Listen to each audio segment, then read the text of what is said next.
I'm Nicola Tallant, and you're listening to Crime World, a podcast about criminals, drugs, and the sins of the underworld. We're Ireland's top podcast for 2025, and now we've got a new website.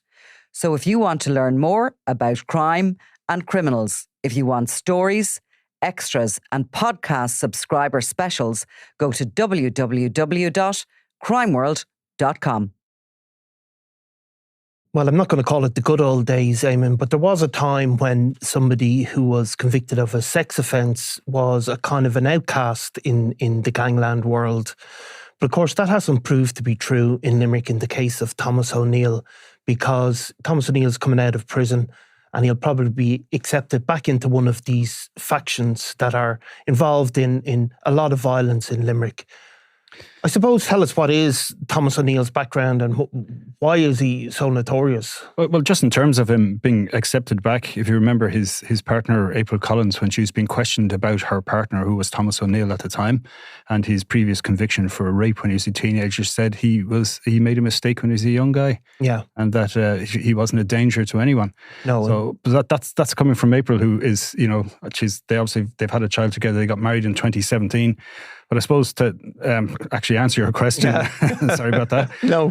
Thomas O'Neill was, I suppose he would have come to national attention after what was called the Katlo Woods rape. Yeah. And that was in January 2004. And just that was it was one of those sex crimes that they come along every couple of years, but really, really shock and horrify people. Like all of these crimes are worthy of horror and shock, but some of them really stick in people's minds. Yeah, and it was a terrifying one. It was like 3:00 in the morning. A couple had driven separately in their cars to meet up. I think they both worked in the hospitality trade. The gentleman involved was a bouncer in presumably a local pub or nightclub or something, and met up with his girlfriend. But unfortunately, they ran into this gang of 4 teenagers and 1 adult, of which Thomas O'Neill was considered to be the ringleader and the director of operations, even though he was only 16 at the time. And they attacked this couple. They were armed with a wheel brace and other weapons, that they picked up, a golf club, and they found an extendable baton on this gentleman and assumed he was a guard. And the reaction was then to do him, and they were really terrifying him. It was a really terrifying ordeal. He was locked in the boot of the car.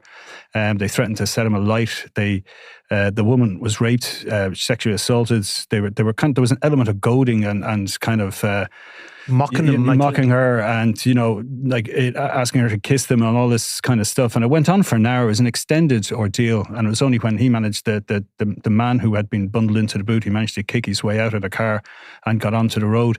And I think at that stage, Gardaí were very close to the scene because there had been some break-ins nearby at the time. So although it was 4:30 in the morning, I suppose at this stage, they had been alerted that there was something going on, and they were pretty much caught red-handed, I suppose. And he got a long stretch. Thomas O'Neill got 10 years for that. I mean, and the fact is, he did get a long stretch, and it probably would have got longer if he'd been over 18. But that was part of the shock of it all, was that these guys were teenagers, and it was sort of one of these really, most teenagers at that age are studying for their junior cert and hoping maybe to have a drink, to see these kids going so feral. Yeah, well, that's exactly it. And Judge Paul Carney at the time, he alluded to that, saying, he said, look, there's an element of protection to the public. And he says, and these are children, in the eyes of the law, but he still had to give a substantial sentence. Now, others got less, like 8 years and 4 years were some of the lower sentences.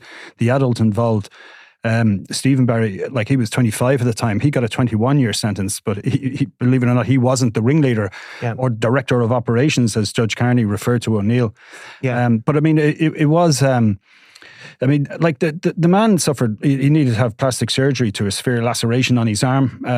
He had cuts to his face and body. The woman, her victim impact statement was heard in court, and she talked about her life and the lives of her family were devastated by what had happened. There was a lot of pieces at that stage that had to be picked up, a lot of pain to be dealt with, and she was trying not to let it destroy the rest of her life. And he says their lives were totally destroyed, and they went from ordinary people to going into a living nightmare. And, I think they were genuinely in fear of their lives. And there's no kind of understating that. Yeah. And one of the things that there was a superintendent, John Kearns, at the time, he mentioned that at the time these kids were taken into custody, the level of crime in certain parts of Limerick went down. So that's how active they were in carrying out crime. Yes, and exactly. And we didn't, of course, know much of the background as Thomas O'Neill is convicted. And why would we know this? Like, why would you know that his teenage sweetheart before this conviction had been April Collins? And of course, April Collins wasn't a name that was, famous or well known at that stage, because she was only 13 or 14. Now, all of that sounds totally irrelevant, but it would become hugely relevant because April Collins, after Thomas O'Neill went into prison, would begin a relationship with a guy called Ger Dundon, who lived up the road from her in Hyde Road. And that Ger Dundon and April Collins's relationship would go on to have some children together, but ultimately their breakup would be the catalyst for really the takedown of the Dundon wing of the Dundon McCarthy gang.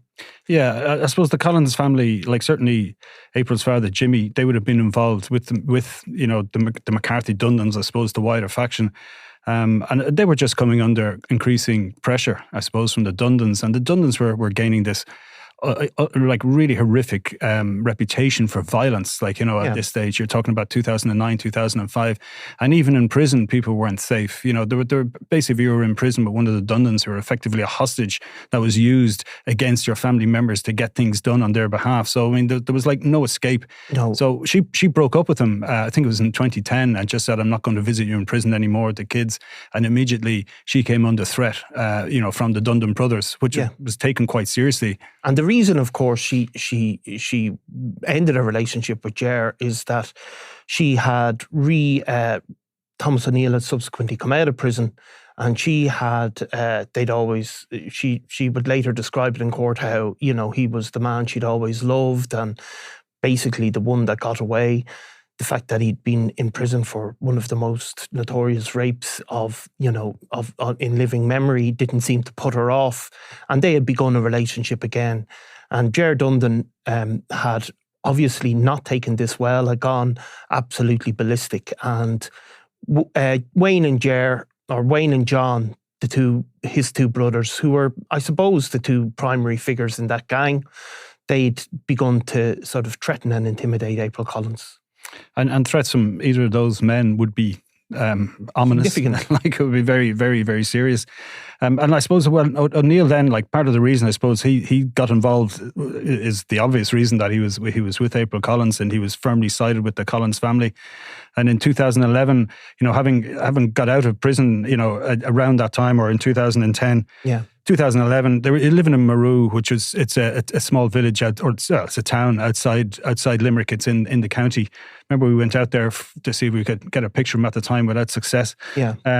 But in 2011, then he got 18 months for threatening to burn down the house of a lady, Jennifer McCarthy, mother of Jennifer McCarthy, and she was. So I mean, it basically was the arson threats for that. He got 18 months for that, and he was out in February 2013. In October that year, then he got another 3 years for basically robbing a man of his mobile phone and some change. He was age 25 at that stage. Yes. So he's despite his I suppose connection to Limerick Gangland royalty, he was still involved in some pretty petty crimes, like violent crimes, and quite terrifying.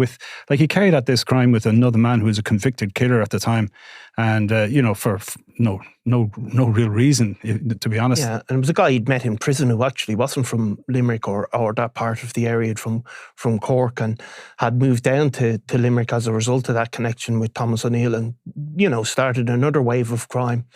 Now, obviously, Wayne and John Dundon ultimately would appear in court, both charged with separate murders. John Dundon would be found guilty of the murder of Shane Gagan, an innocent rugby player, while Wayne Dundon was found guilty of the murder of Roy Collins, another innocent businessman in the local area. And during those cases and another case, April Collins' evidence would be key to putting them away. She would describe what she had seen, what she had heard as a result of being in a relationship with Ger Dundon. Really, really dramatic evidence. And while she was being questioned about while she was being cross-examined, her relationship with Thomas O'Neill came up, as we talked about earlier, and she continued to describe sticking by him. Obviously, it was she was probably one of the most high-profile gangland witnesses in the history of the state, but bizarrely, even though she was, giving evidence against these really dangerous guys, while initially she moved out of Limerick and moved out of Hyde Road, she eventually came back, and she's living just down the road from these. Well, she was under Garda protection for a lot of that period. And yeah. I remember, I think we did a couple of stories about how sometimes the guards would get fed up that she'd give them the slip to go off to do whatever she was doing. It didn't necessarily want the guards with her. And I suppose that was an issue. But even before, the murder trials that you were talking about, she was the witness in the threats against her from Wayne and John, and they were actually jailed for that as well. They were. And they got shorter sentences, obviously, than the life sentence. But she had already, I suppose, taken the witness stand against them at this stage. But the threats were constantly there. They were never not there, and they ran a kind of a really nasty social media campaign, where, they were, talking about her sexual licensedness and, and how, she was a crackhead and, all these kind of unfounded allegations they were making against her, really nasty stuff. And I suppose it was a way of possibly trying to make people around her think twice, as well as to try and make her think twice about giving evidence. But those initial convictions, actually, the threats, even though they were far less serious, I think that was a really watershed moment, because she stood up in court and gave evidence and survived, and they got convicted on her word, and it really kind of opened the floodgates ultimately. The evidence is really dramatic. I think I remember her saying on one occasion she opened her bedroom window, or opened the curtains in her bedroom window, looked out and saw John Dundon standing on her back wall, and she shouted out, "What are you doing there?" And he said, "Oh, I'm just looking for somewhere to bury you." So it was really, and they were never, of course, particularly subtle with their threats, the Dundons. I mean, they lived on creating that aura of fear. So in the meantime, Ger Dundon is serving lesser sentences, comes in and out, and Thomas O'Neill, obviously, as you described, he continues to come in and out and get in trouble while in prison as well. Yeah, I mean, look, he's 33 in 2021, and he gets into a fight in Limerick city centre. He arrives down late when there's other people involved in a fist fight. And despite the guards being there telling him not to get involved, he gets involved, and he got himself a 6-month sentence for that. Yeah. He was, and then you had kind of, I suppose, this new feud, between the members of the Collins family, certain members, and Thomas O'Neill as well, who's seen as a key figure along with April Collins, and it's with people who are individual members of a particular family, the O'Donohues in Limerick as well. Some of whom individuals have been mentioned as being involved in organised crime in various court cases recently. Exactly, and of course, there's many innocent members of the O'Donohue family and many others as well who've been suffered as a result of this feud, despite not being involved in any of the criminality. But this feud has become, while the Dundons reach and their impact in the area has almost disappeared, this feud has continued to grow and escalate, and there's really a phenomenal amount of incidents occurring all the time.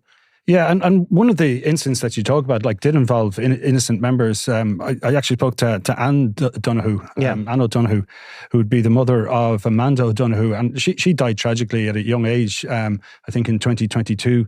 And her grave was vandalised and really smashed up. And this video was put out on social media again as a way of kind of goading or taunting, rival members. But I mean, speaking to Miss O'Donoghue, she was clearly, devastated and upset, and kind of felt like, as she put it to us, the association that some members of the family may had or not have, with feud violence, that she felt that the guards weren't giving this the proper attention. But it was something that is said to have escalated tensions. Ken Foy recently wrote about that as well. Yeah. And it's kind of, it's not going away, this kind of sub feud. I mean, there are members of, say, the people who are involved in, say, targeting April Collins and her family, members of her family, you would have familial connections then to the McCarthys, who are, we know that Eds and John McCarthy are the two main players, and what's left of the McCarthy Dundons, serious criminality, and they're regarded pretty much now as being probably the strongest of the gangland forces, still in existence in Limerick. And we know all about their connections to the Kinahan cartel, members being based in the UK, and they're a international drug smuggling gang at this stage, who are firmly rooted, of course, in Limerick as well. And, and then at the same time, at this end of it, at this, I suppose, end of the tentacle of one of these international gangs, you have April Collins being attacked. I mean, there's been so many incidents where they just haven't been reported. And and there have been, of course, some of them have sort of hit the media, but only because they're so extreme. I mean, I can think of at least two videos, one where there's shots being fired out of a car window, and the Collins home has been hit with gunshots a number of times since this feud began, and another one where there's an explosion, very dramatic explosion. So while it hasn't caused the loss of life as at this point, it very easily could have. Yeah, and look, I mean, you had that with just at the start of this month, I think it was the 2nd of December, you had there was two men that were they pleaded guilty to threatening to kill a man and causing criminal damage, and this was one of these drive-by shootings at Jimmy Collins' house. Yeah.